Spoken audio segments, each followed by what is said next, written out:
This episode is part of the Illustration for Children season of Inside Illustration, a biannual suite of content created by the Association of Illustrators. We are a UK-based organisation with members from around the world, supporting illustrators across all areas of their professional lives, including contract reviews and advice on licensing, as well as staging events, campaigning for illustrators' rights, and running the annual World Illustration Awards. In this session, we're exploring children's picture books from the commissioner and illustrator sides, looking at how an art director works with an illustrator, what's good to have in a children's book portfolio, what the bookmaking process is, and the inspiring aspects of this area of illustration. A reminder to AOI members that you have exclusive access to a full range of content for Inside Illustration at theaoi.com/inside-illustration, where we have in-depth articles, a range of resources, and the opportunity for members to take part in an exclusive creative course on illustration for children. I'm your host, Rachel Emily Taylor, artist, writer, and course leader of BA Illustration at Camberwell College of Arts. We first come into contact with illustration from a very early age, through baby board books, toys and games for young children, illustrated clothing, and of course, children's picture books. These books are a way of exploring what makes up the world we inhabit and introduces us to new and varied elements which young readers may not be familiar with, opening up new stories and experiences, with imagination being the only boundary. I'm delighted to welcome two guests who are very much part of the picture book world: illustrator Shante Timothy and Senior Art Director of Picture Books at Simon & Schuster, Jane Buckley.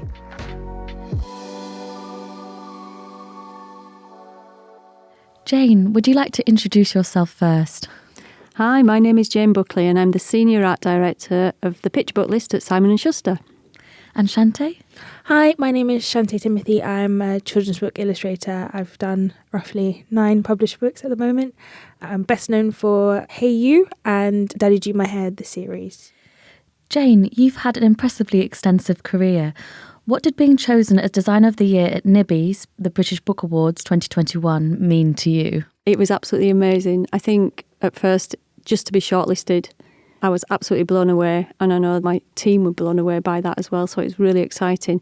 And then to actually win it was unbelievable with all the other candidates in there, and for a picture book designer to win that award was unbelievable. And actually I felt it was more for the team, because it is a big team effort working on a picture book, editorially and design. And actually for all picture book designers out there, representing them, it just felt brilliant. Obviously, illustrators come with a range of experience. Do you have a different approach when working with illustrators who are new to children's book illustration, as opposed to those with more experience in the area? I tend to not think about things like that. I think everybody is different, and I think that's how I approach my job. And everybody has different needs and requirements. Some people, even though they haven't, illustrated a book before, come with heaps of experience, know how to lay it out, know the programs, know everything.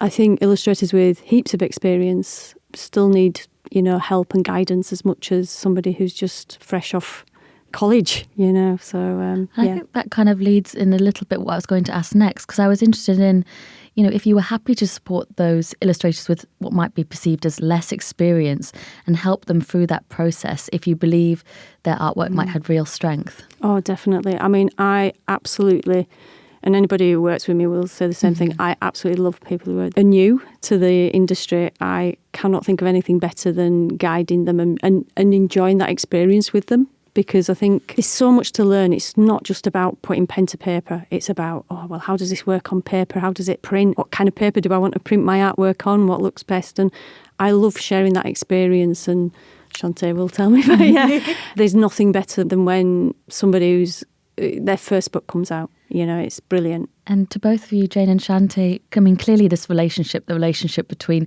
the art director and the illustrator, is an important one.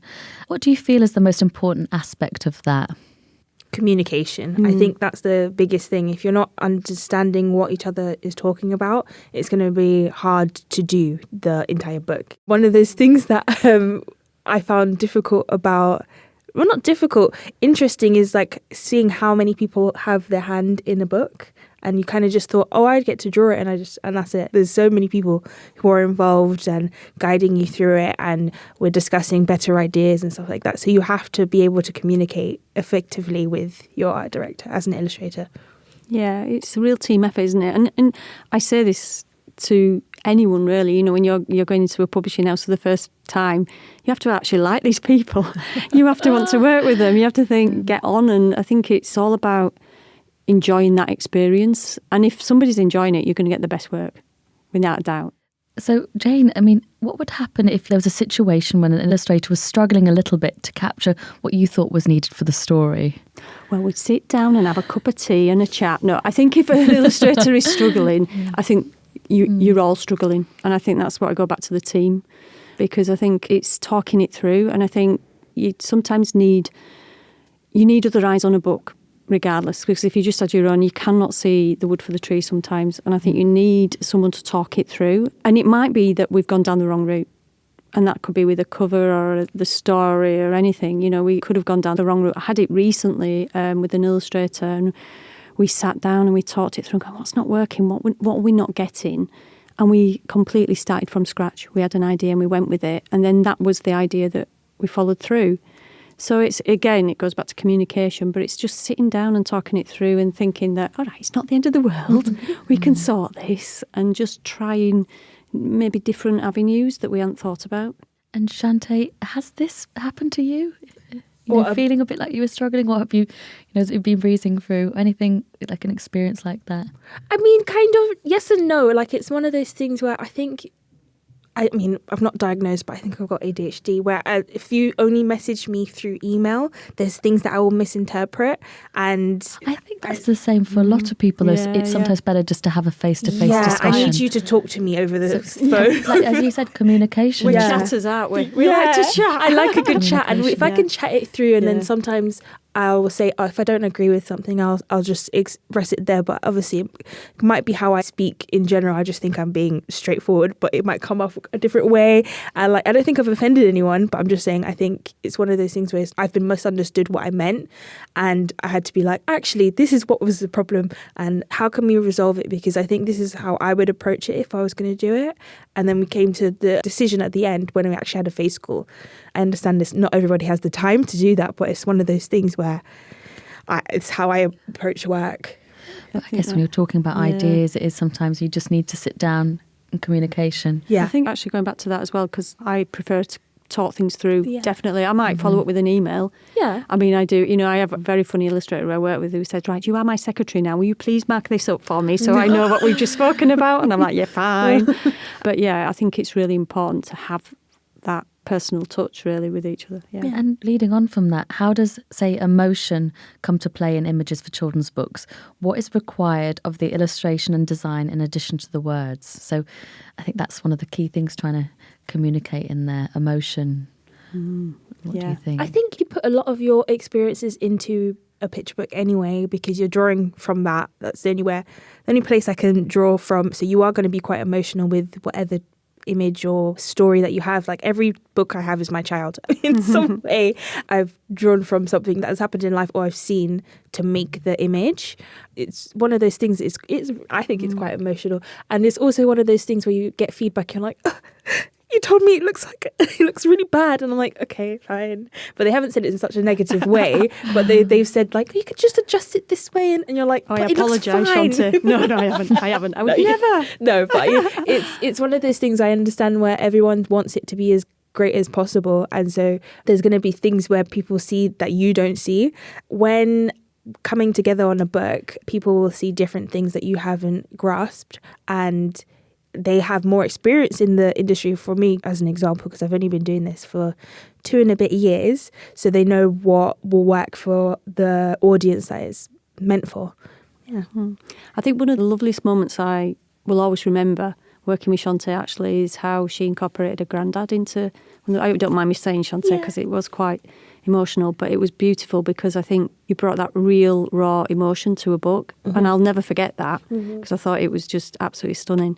And I think that is key in any book, because actually we're all led by emotion, aren't we? We go out shopping, whether it's for a pair of shoes or a cheese sandwich. You know, we're drawn to things initially, and I think that's bookmaking. Maybe authenticity is a word that's like thrown around, but it's that authentic sort of experience that then feeds into how you're showing emotion for your work. Definitely. Yeah.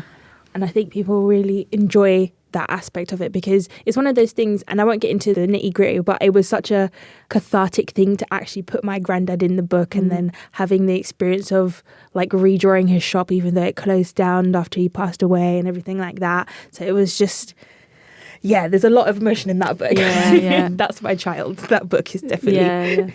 I mean, I was thinking about, it kind of leads on, Jane, but I was thinking about how when you're approaching selecting illustrators, particularly when they're drawing, they might be drawing on personal experiences, but when you're selecting illustrators to work with, does it affect if you're doing covers as opposed to narrative sequences and picture books? I'm picture book design, so it's the whole thing. We do cover and interiors. I think one of my friends who is an art director always said, if you think about it like filmmaking, we're the directors. We're not just the movie poster people, we're the directors of the film. And I think that made so much sense to me, because when we're looking for artists, we read the text, we think about it, we think about the right person for that job. And actually it's not always led by the text. We might just see an illustration that we go, wow, that's it, we need to work with that person. That's amazing.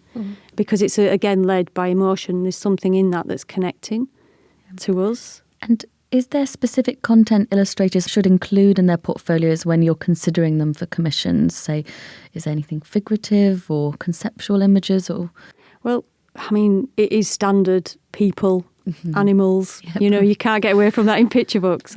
I always, and any good art director will always go for the sketchbook work. I mean, I remember when I met Shantae on the Pathways course, I mean, that room was just full of talent, and everybody embraced the sketchbook, and we said, this is so important, and everybody was listening. And by the end of it, I think you had bags of sketchbook work, didn't you? Yeah. And it was lovely to see, because that's the first thing that I will go for, because actually that's kind of a gateway to the person, more so than seeing a finished, polished piece of artwork. Yeah, showing you're working out, like, that's one of the things. It's like maths. You got to figure out how you got to the end result, because the end result is cool, but Don't bring maths into it. Sorry, people. But it's like, it's one of those things. When you get to the end, you're like, okay, we got to end. How did you get there? And sometimes, like, you'll see a really rough sketch, and this has happened to me before. They're like, what's that?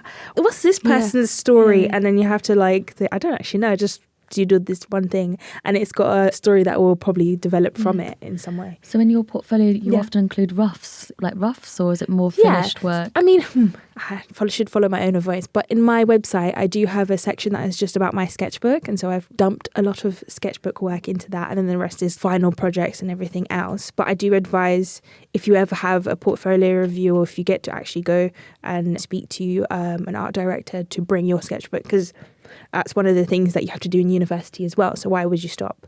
Jane, how do you like to see sketchbooks? Usually brought in a carrier bag at the side of the chair, and I'm like, what's in that bag? I think for me, it's literally having your day-to-day sketchbook work that you're taking on a bus, your day-to-day journey. You should be sketching actually all the time, and that's the book. That's where your raw illustrations are. And that's key, because I think they're the most natural. They're the most honest. You're not being given a brief. You've not been sort of structured around doing something. It's pure honesty. It's something that you've just seen in the street and you've done really quickly. So the sketchbook work is actually physical sketchbooks. But actually just not physical. You might have them digitally. It depends how you work. I mean, a lot of the artists I work with do love old school pencil and a little notepad. And actually, I've an artist who supplied artwork on Post-it notes. So I've seen sketchbook work on little Post-it notes that they've just seen. It could be a tablecloth. Anything that you see, you should be drawing all the time. And that's what I consider sketchbook work, is those raw illustrations that are quick and fresh. And you only see that when we come to see you? Or when do students get to show people like you? Well, for example, if I've invited somebody in. Okay. Or Bologna, for example, we've just been to the Bologna Book Fair and going around the different stands, seeing different illustrators, and they'll bring portfolios of work, and I'll say, have you got any sketchbook work as well? And they might be tucked in a little pocket at the back, usually sometimes in a back pocket, and I love that, and that's where I'm like, brilliant. Get that out. I want to see something in that. But actually, for example, the students' work we've just seen, and then we will call them in, and usually, rightly so, we'll have email conversation prior to that meeting. and they'll ask me, is there anything particular you want to see, which is a fair question.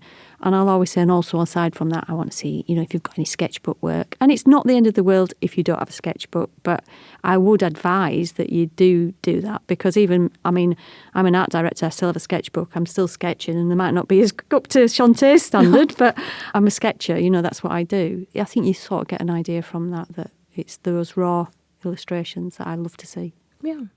And I would say for myself as an illustrator, and I need to take my own advice, Yes. but it's showing. The only thing with that is the problem is you're working on a book that's taken a year, in a picture book, I should say, has taken a year to do. So you can't really show it what you're doing right now. You can show bits, but it can't be clear. Well, you can show a foot on a... Yeah, exactly. Benji Davis is actually a master of that. On Instagram, he does a little follow Benji Davis. He does a little section of it, and you're like, I've seen it, and I'm like, I need to do that. And I'm there telling him off, don't show too much. No. Yeah, exactly. And so if you end up getting into picture books, then you can save all that footage, and then like months before you can post it, and it's a way to like save on that. But if you're a student, I just think it's one of those things where you are showing out, you're working out, and people see how you think and like process a story or a concept, and you're putting it out there for the world to see. Because I believe, this generation that's coming up now, they understand social media better than any of us. So they understand that it's all story based, and that's the thing, like everything in art is a story. And once you grasp that, it's photography, it's video, it's animation, it's still life, still pictures, everything is a story. So if you can show the journey from start to finish, how you came up with the idea, what references that you used, what inspired you to come up with it, and post that, you're just showing what you can do. I'm a purist anyway. A pencil and a notepad is cheap. Also fine. Do you know, it's cheap, it's simple. Procreate is free after you pay for it. Well, one time. Yeah. Photoshop, let's not get into Photoshop. A little bit of paper and a pencil. Come on, there's nothing more raw than that. True. It's true. You don't need much, something to capture those. You just need your ideas. And then what's on that paper is the most valuable thing you're going to carry around with you. Yeah. There's something about capturing something so simple, Straight away, like, look, oh my goodness, it's like taking a photograph. But I tell you what, it's hard in this generation because of the fast pace of the industry. Like everybody wants something now. And so I myself, we're talking about sketchbooks, and I'm like, I can't keep a sketchbook right now because I have so much work. Sounds really big-headed. I've got so much work going on that I'm like, you're already in it, aren't you? True. But how do I do personal projects as well as what I'm doing sketch? That is an interesting thing, because it's like, how many people am I working with, and they go, but I just want to write and I just want to do this, and there's no time in the schedule at all. But you have to carve that out with your agent. Yeah. It's not even that. I think I'm pushing my agent to be like, I can do the work. I can do all of the work. Bring it on. And then you're like that in the corner, like, shaking. Are you okay? And I'm like, no, shivering, fine. Twitching. Can't have tweaking. Yeah, it does take time, doesn't it? And it's a scarcity mindset. I'm trying to really get out of it, because COVID was like such a weird time where I was getting a lot at once because of the pushback of everything. Then it slowed down. And then I was like, oh my God, I've got no work. And I had work. And it's crazy. Not at the same pace. It's not at the same pace. So I was like, this is not normal for me. 2020 was like November. So that's when I became full-time. And I had your book. And then it was like, I think I had 4 books in 2021 at once. 4 or 5. Yeah. And then 2022, I had about 3. And then it stopped. Yeah. For like a month or 2, and I'm so glad I had savings. Then it picked back up again. So it was just such a shock to the system to not have work. And so then it's like, I need all of the work. Give it to me now. Yeah, I think that's it. That's one thing I always find. It's frightening for people that, it might end tomorrow. Or I know so many illustrators when they started out that they've taken on so much work, and then it's too overwhelming, or it's and it's about burnout. Stepping back, balancing. Like you're doing fiction as well, so that's great. It's great to have a bit of that. Picture books take less quite a long colouring. Time. Less colouring. The thing is, I really love colouring, but there's so much of it. Yeah, I think people forget how demanding a 32-page picture book is. Yeah, to create full stop. Editorially, design, artist, author, and they think it's so simple because it's a children's book. And no, oh my God, do you know how many people? You wait to get your proofs, you start again, don't you? There's so many stages, and actually our production team and everything that's involved from that side of things as well like Shantae was saying earlier, the size of everybody. And it's bonkers as well, because I always think of going back to production as well and how the orchestration behind that and getting a book made and then on a ship and then it's got to be in the dock at a certain time. And then there was a paper shortage at one point. Oh my gosh. I mean, we are still struggling from because of that, the knock-on effect of that, and our schedules have changed. Moved on. Yeah, and how tight, we'll get it to you in a week. You can't do things like that anymore. It has to be hit at a time. Yeah, or it has a knock-on effect. I mean, that makes sense. Everyone is really tight with deadlines this year, so I get it now. But then my job's to go, it'll be fine, don't worry. There's beads of sweat falling down my face. Time. It's all right. It's not going to move a whole year if you don't do it in this week. Yeah. Don't worry, leave it with me. I can just hear Helen Mackenzie Smith going, she said that word, leave it with me. That's what I say. But yeah. And I wanted to ask as well about how do you create convincing characters, but you were hinting at that a bit earlier. Personal experience might be one. Yeah, I mean, the main thing is you need to know who your character is inside out. Why would they make this decision and stuff like that? And you have to make them your best friend in your mind for the period of the project. And once you know what they're about, what they would wear, what expressions they would make, it makes them more 3D.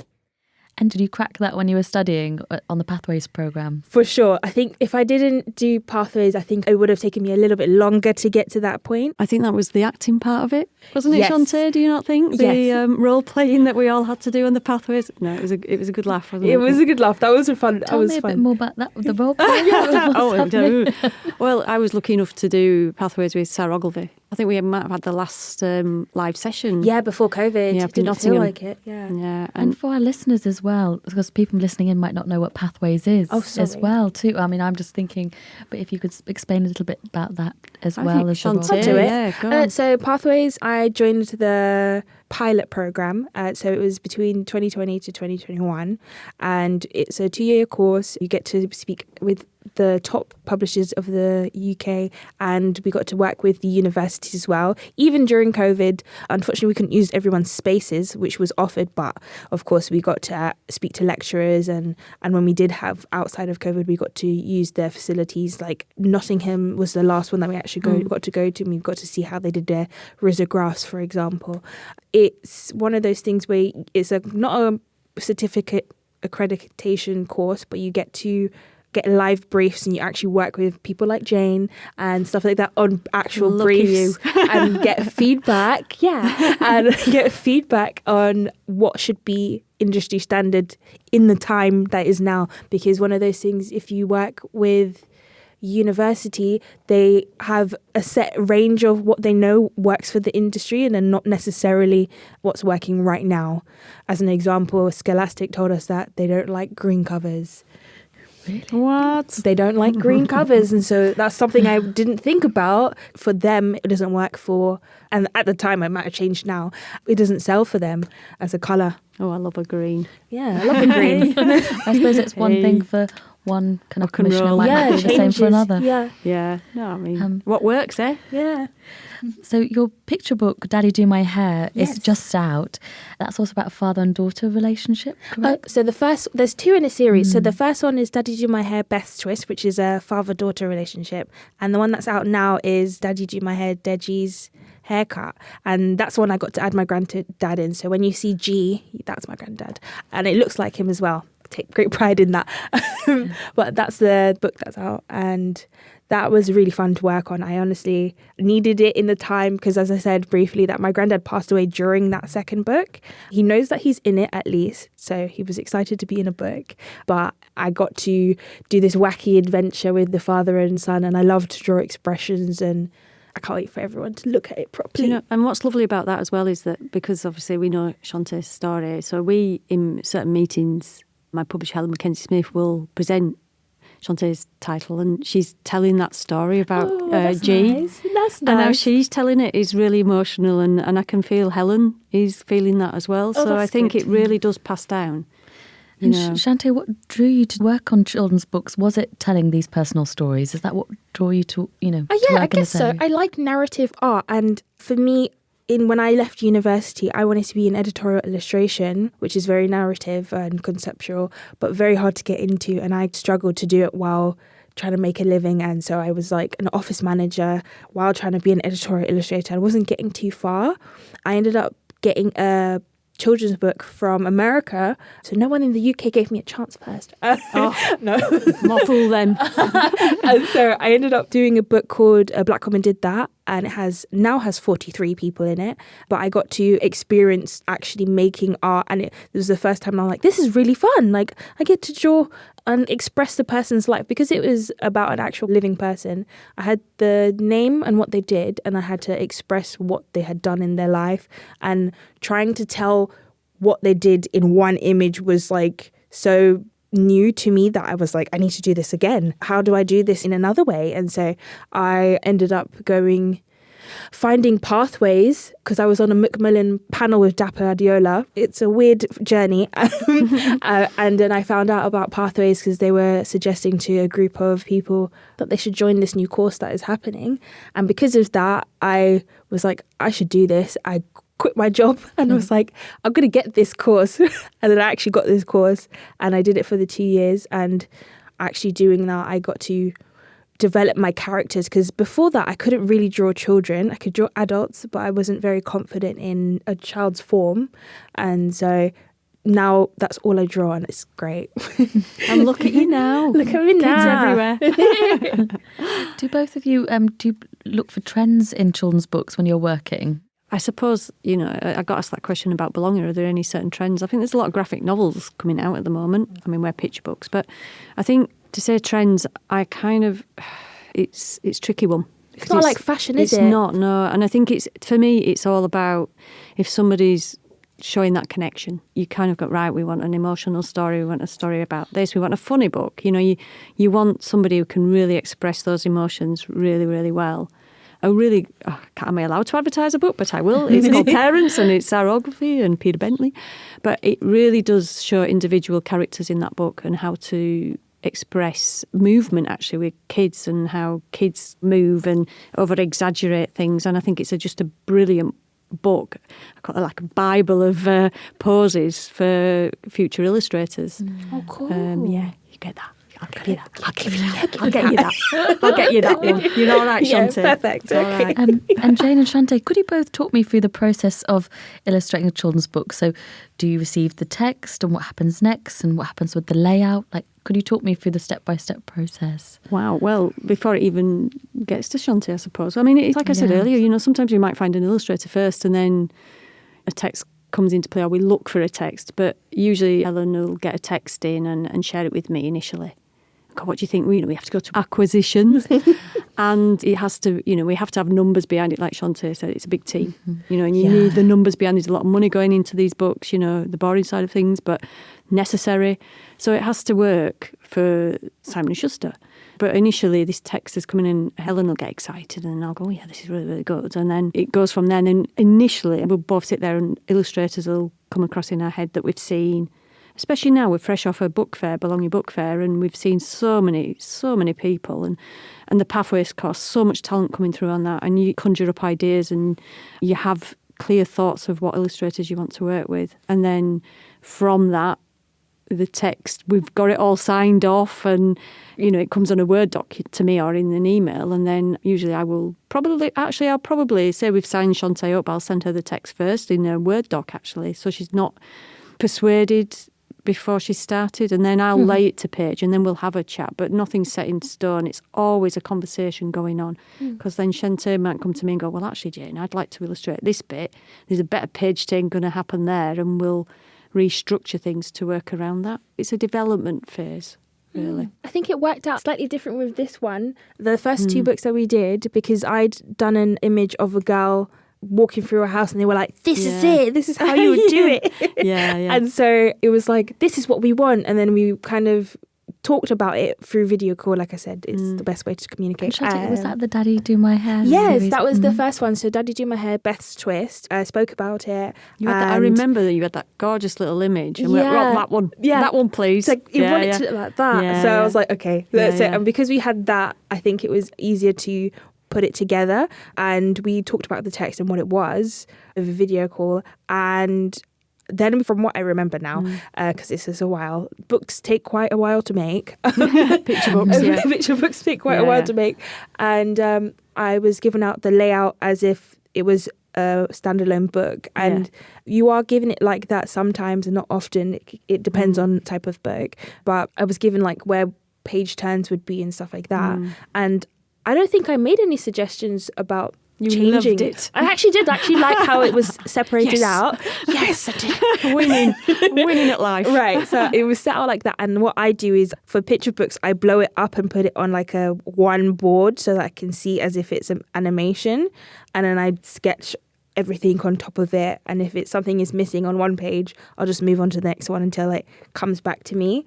So that's kind of my process, because there's like the rough stage, and the rough stage can be a couple of back and forths, and then you've got the semi-final where it goes to everyone, really. It goes to everyone, and then everyone has their say about what's working, what's not, and then you go to final cover, and then that happens again. We did cover at the end, because most people do covers first, which I think is hard. Ooh, I'm disagreeing. I don't like covers before, because for me, I have a better understanding of the character at the front, the end, than the front. Yeah. And so now you've got to stick to a character that you're not so happy with because you already made the cover and they want to sell it out. I think that's so important, Shantae, because I'm a great believer in that. I want you to get confident with the book and, like you said, know the characters. And I think that covers are so important, and I think that it's key that you, like Shanta said, you know them so well that when the cover comes about, you know exactly what you want to do. And the confidence is there. Mm-hmm. You know, I mean, there were a time when I used to say to illustrators, you know, start at the middle of the book, start with those middle sections, and then build your confidence from them so that you feel like when you get to the front of it, the end of it, you're kind of in your zone. I think that's a really good tip for our listeners. Top tip there. Yeah. But then going back to what Shantae said, you know, every book is different, you know, how you work on it. And I think my job as an art director is finding out from the start how, say, someone like Shantae would like to work. Because if I start going in and saying, right, we're going to be doing this, it's going to be a bit like, well, it feels stiff. Yeah, it does feel stiff. I don't like that. And actually, Shantae, some people don't even do rough stage. You know, I go straight to colour because it's easier for me to change. Yeah, and if that so it's what suits that person, really. Yeah, I draw stick figures. So if anyone draws stick figures still, that's the same. Oh, we love a stick figure. I'm like, can you understand this blob? Okay, if you don't get it, I'll try again. What is it? So, Shantae, did you have any challenges with your first picture book, thinking about that structure, pacing, or even just that business-like aspect? We were talking about the communication earlier. Yeah. But yeah, any challenges? I think because it was the first solo picture book that I got to do, it was pacing and figure out what should go in what place. Obviously, we're guided through what works and what's not working, but I was definitely overthinking it because I was like, I don't know what it's meant to look like and how do I put this here? And it was just easier to just be like, I'm going to put a square here for what I mean, and we'll discuss it later. But definitely just figuring out composition and how much detail I should put into it or not, because you'll put a background in that you don't really need. I would suggest to put a suggestion of a background and then move away from it. So not that you're not doing too much work, but that is not overcomplicating the image, and that's something that I kind of had to learn for my style in particular. Any other business, I think the covers, because Deji went through...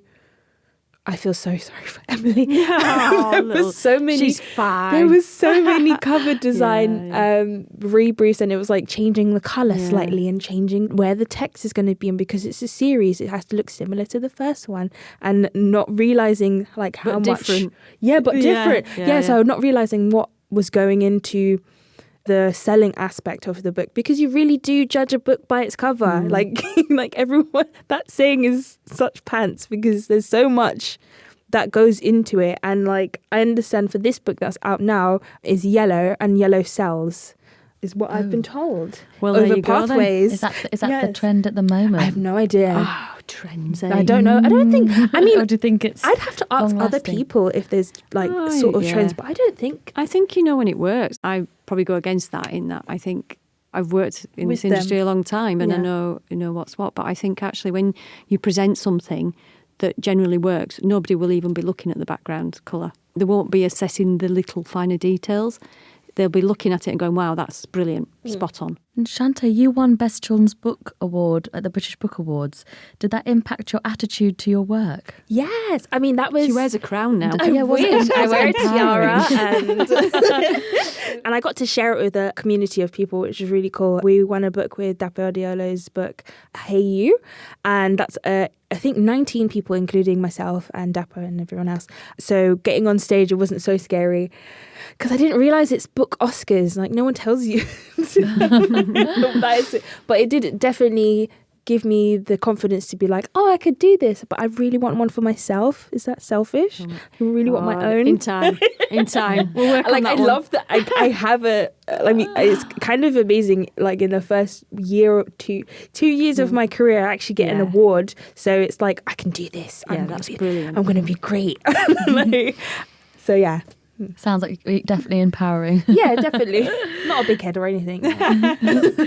Jane, can it be useful to challenge illustrators in their approaches, for example, in gender roles, diversity of characters, stereotyping and how they represent their characters? Well, I think that goes to everybody. I think we all should be challenged, and I think every day we're learning at the moment. I mean, recently we did a book and we actually got specialist advice on it. For example, wheelchairs. We have a very clear stereotype of what we imagine a wheelchair to look like, and it's the old-fashioned hospital Victorian with the handles. And actually, we were advised to take the handles off, no handles. And it was really interesting. And working with lovely David Roberts, we were all tested. We never knew these things. And it was so interesting how we learnt so much from just doing that. And he was amazing at adapting things and his style and everything, and having to look at it, going, oh, well, I didn't know that before. So yeah, I think we should be challenging ourselves every single day. I guess that feeds into the research aspect of what an illustrator needs to do, is really understand what they're trying to depict in their work. Yeah. Shante, have you any thoughts on the inroads publishing, which is making picture books and that they reflect a variety of different readers? Yeah, I think we're getting there. I'm not going to say that we're there yet. We've got a long way to go.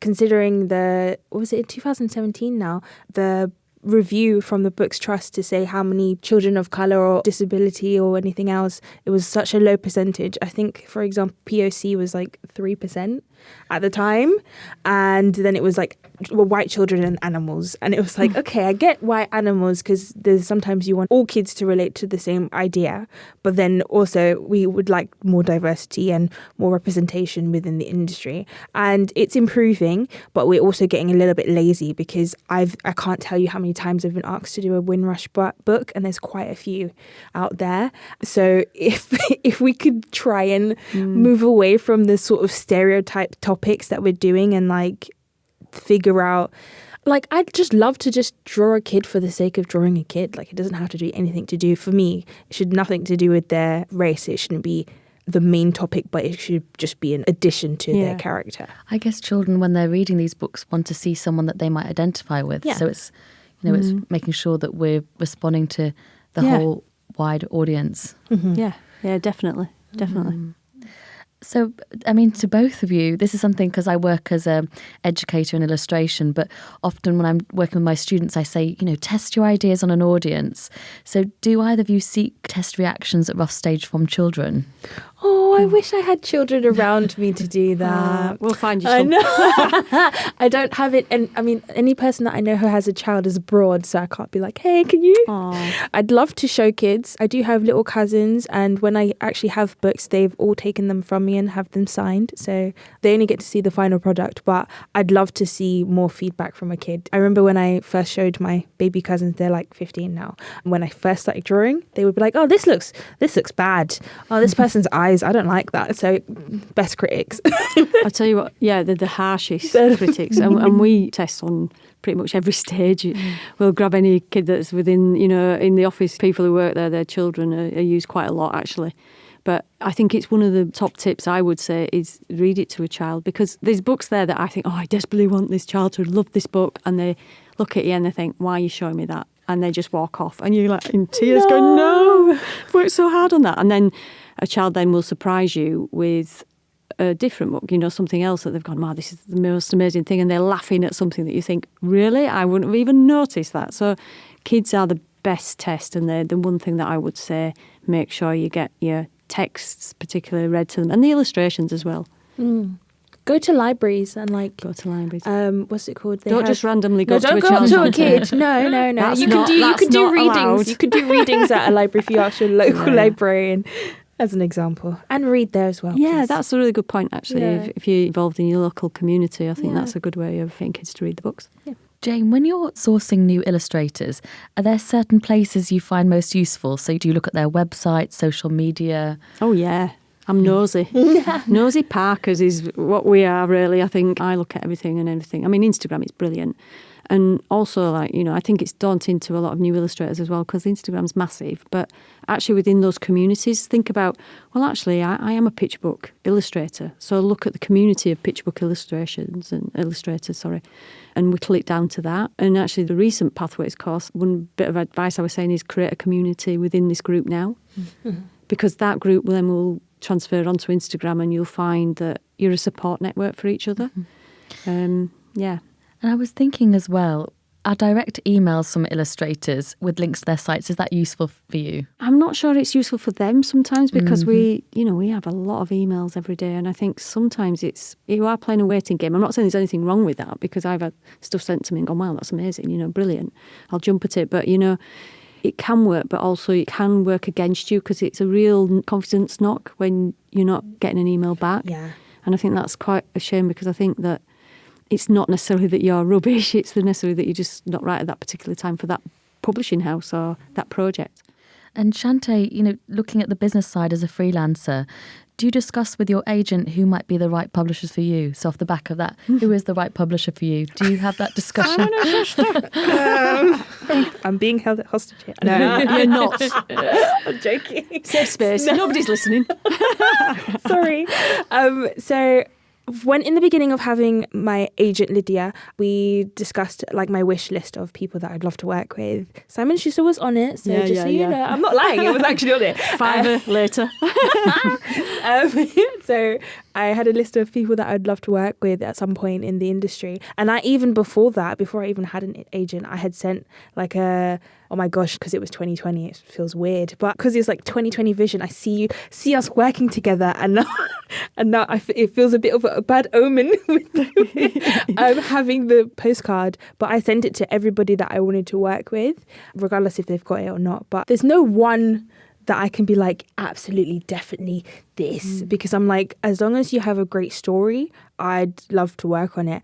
And that is the gist of it. I like to work with authors as well, and reimagining what they have written and giving it a life. So yeah, that's the most businessy it gets.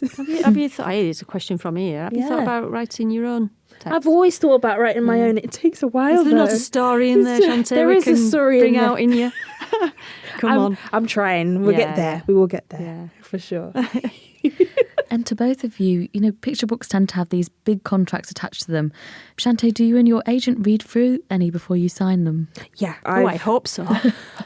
It takes a while, but you're I need to read this if I'm signing my life away. There was let me not go on a tangent, because I'd rather read everything that's going on in the contract. If I'm confused, I will ask my agent as well as Google it, because I trust my agent, but I want to know exactly what it is. Back in the day, I used to use AOI's system for contracts, because I was so lost. I didn't know what perpetual meant, for example, because I nearly did sign that away a couple of times.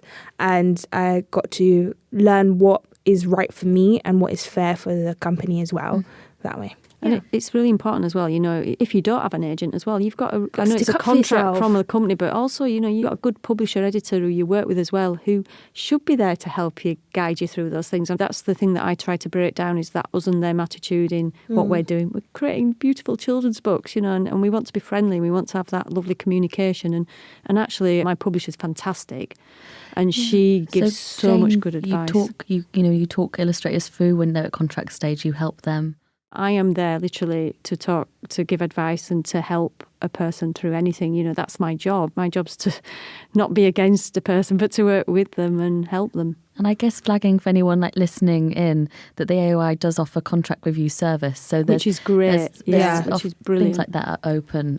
You can access that will help you, because it can be a bit overwhelming, especially when you're starting it's out. It's overwhelming for everybody, isn't it? I mean, it's like, oh my God, I don't understand that word. Help. What does it mean? It's legal jargon that I've never heard of. I know. You know, but it's just an email, phone call away is somebody to help you with that, you know, so it's never to be put off. And Jane and Shante, to both of you, do you have 3 things that are useful for keen illustrators to know about picture books for children? To know about picture books? 3 things. So I think... Don't pinch mine. Yeah.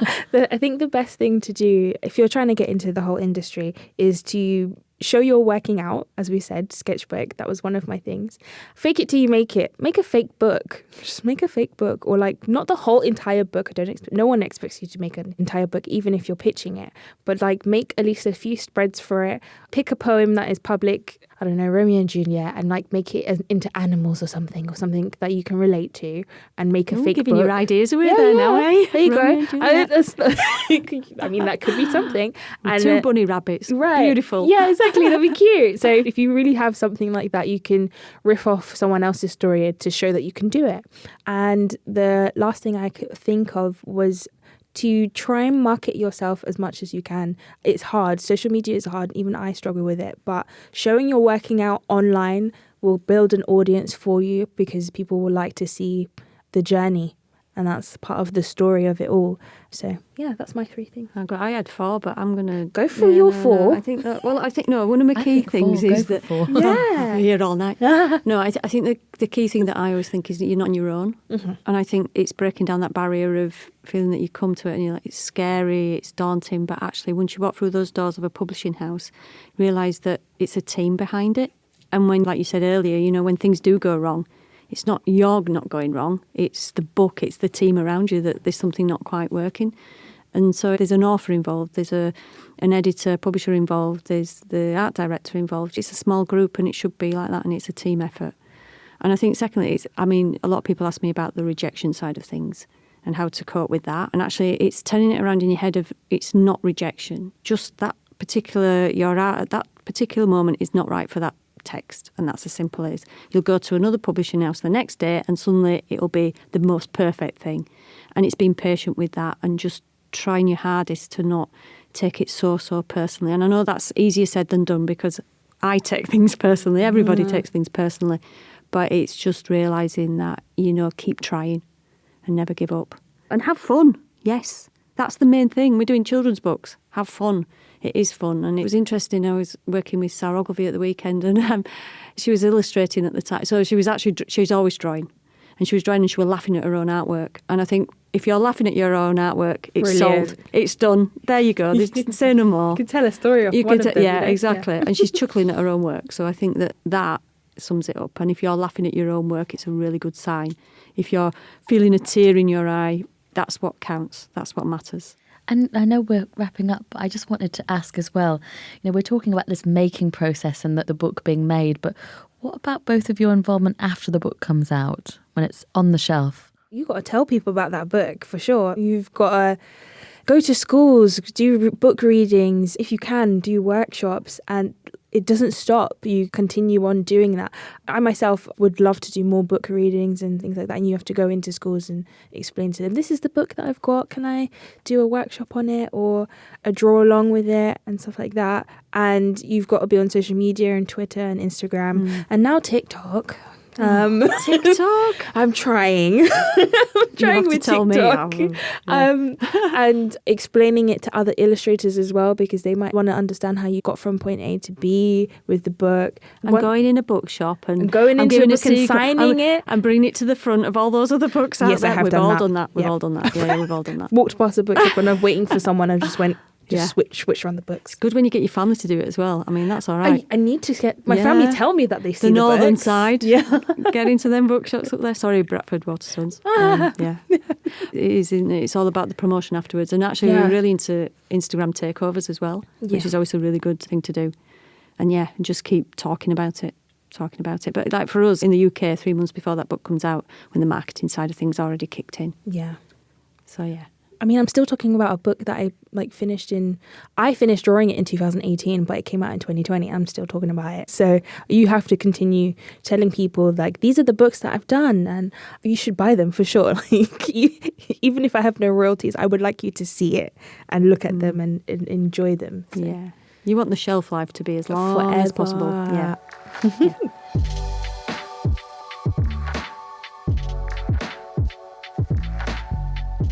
Thank you so much, Jane and Shantae, for telling us more about the world of children's book illustration. For more information on terms and conditions and licensing and contracts, AOI members can check out our website for resources on these topics, plus access to the pricing calculator tool, which assists in working out fee levels for quotes, including for illustrated books. If you haven't already heard of them, previous episodes of Inside Illustration on editorial and branding illustration are also available, with top guests giving lots of practical information on the illustration world. Thank you for listening.